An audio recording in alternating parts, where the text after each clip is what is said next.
My dear old things, what do you think of me in the the Peter Christian smoking cap? It's rather splendid, isn't it?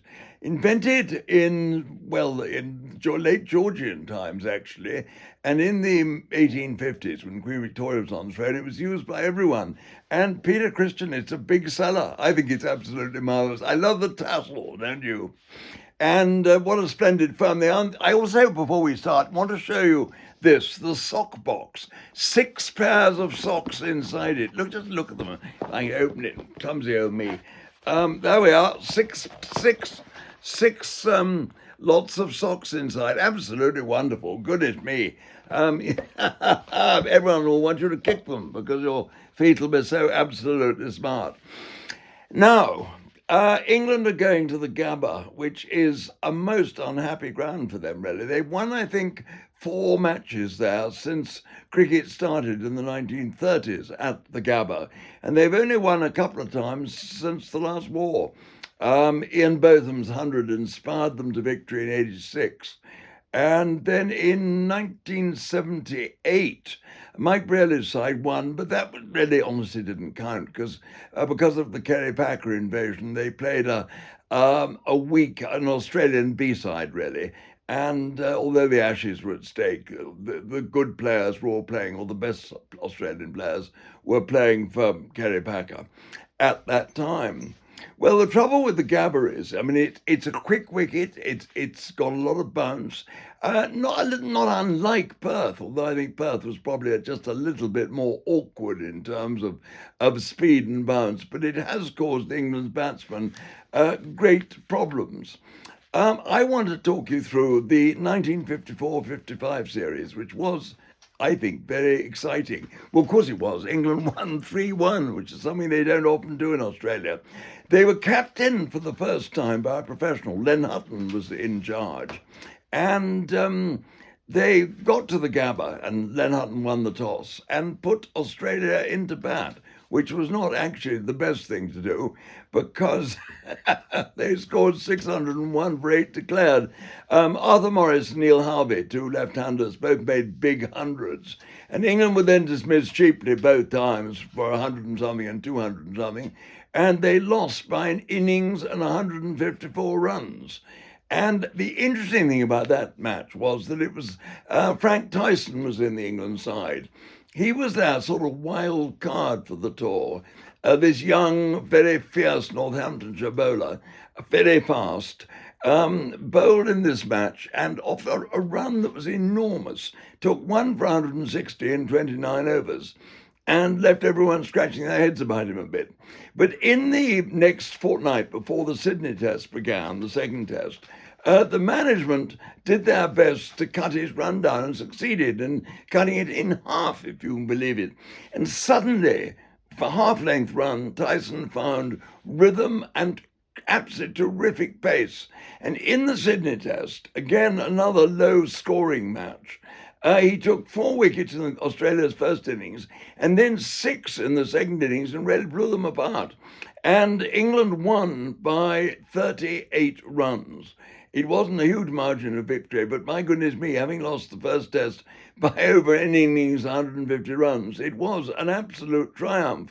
And Tyson was really established. They went on to Melbourne for the next match, and Tyson did it again. Just 2 wickets in the first innings when his opening partner, Brian Statham, took 5 and bowled extremely well. And then in the second innings, when Australia needed 240 to win, Frank Tyson took 7 wickets for 27 in just 12.3 overs. It was an extraordinary bowling performance, and he was too quick for all the well-reputed Australian batsmen. And it was a tremendous performance. Australia bowled out for 111. England won by 128 runs. And Tyson's pace was really extraordinary. And there's a wonderful story about this. I was in Adelaide over 30 years later with Johnny Woodcock, who was the well-known Times Greek correspondent. He was a very famous writer. And we were watching a test match in Adelaide. It was a neutral test. England weren't there. And I think it was West Indies. And the bowling had been very, very fast. And we wrote our pieces at the ground and left, I suppose, an hour and a half after play had ended. And we were just beginning to walk out of the ground when a car came out of the committee car park, stopped alongside us, and offered us a lift. It was Don Bradman. He said, "Come on, boys, get in. I'll give you a lift to your hotel." And we got in. Woodcock was sitting in the front. And we'd hardly started when he turned to the Don. He said, "Now, Don, tell me, who was the fastest bowler you ever saw?" And Bradman, without even a split-second pause, said Tyson. Just like that. It was the most extraordinary accolade for Frank Tyson. And Bradman really had seen everyone. He'd faced Larwood and been through Bodyline. And I suppose you could say Malcolm Marshall of the West Indies at that stage hadn't really sort of come into his vision. And maybe he was just a fraction quicker, but it wouldn't have been by much. A nice little story, that. Anyway, England then came for the fourth test on to Adelaide, and they won that one too. Tyson took 3 wickets in each innings. And England, in fact, in the end, had to get 95 in the fourth innings of the match. And, they were, in fact, they'd get 95, and it was Keith Miller who got 3 batsmen out early on, took a catch to get rid of Peter May in the covers, and it looked as though he might bowl England out, but Dennis Compton came in and didn't score many runs in the series, but he made an invaluable 34 not out then and saw England a victory.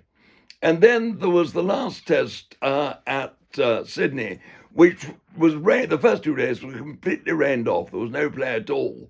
Now, Colin Cowdrey, it was his first tour. He'd made a wonderful 102 out of 191, if you believe it, in the Melbourne test, in the third test, and was obviously an obvious selection for the side, but he was ill, and had players started on either the first 2 days, wouldn't have been available. But on the second evening of the rain-affected match, the sides didn't have to be announced in those days. Well, I don't think they would have to be now until the morning of the match. And Peter May, who was the vice captain, the players didn't go to the Sydney Cricket Ground that day, it was so wet, went up into Hutton's room in that evening. He knocked on the door, and after a bit, Len Hutton said, "Come in," and he went in. And the captain was lying on his bed, and Peter May said to him, "Skipper," he said, "I think Colin may be fit now." He said, "He's been away. He'll be better tomorrow morning." And Len looked at him, put his newspaper down, and said, "Colin who?" Peter didn't really know whether he was having his leg pulled or not. He was a little bit mystified, but Len Hutton was like that. He had a wonderful, wonderful sense of humour. The last test was drawn. Tyson took 2 wickets in the first innings, finishing him with 28 in the series. Tom Graveney made a marvellous 111. And so England won the series 3-1. And it gives us all something to hope for. Let's hope England can do it at the Gabba this time.